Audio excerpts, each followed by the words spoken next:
না না এখানে দাঁড়াও।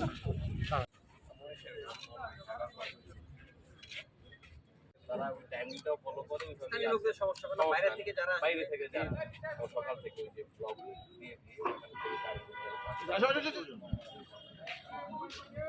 আর্লি মর্নিং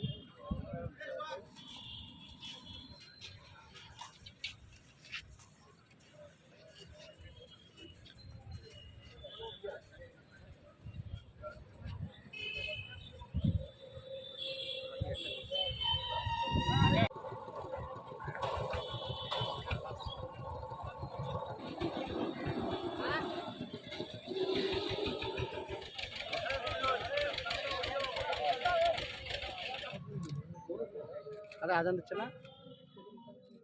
প্রস্তুতির অংশ হিসেবে আমাদের এখানে ওয়াচ টাওয়ার থাকবে।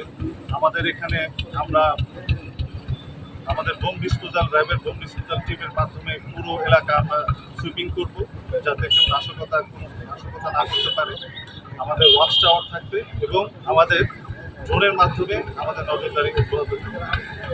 আর যদি অনুষ্ঠানের দিনের কথা বলেন, নামাজের পূর্বে, নামাজ চলাকালীন সময়ে এবং মুসল্লিরা তাদের স্ব বাড়িতে ফেরত যাওয়া পর্যন্ত আমাদের অন্যান্য আইন প্রয়োগকারী সংস্থা এবং জেলা পুলিশের সাথে সাথে আমাদের সাদা পোশাকে গোয়েন্দা নজরদারি অব্যাহত থাকবে।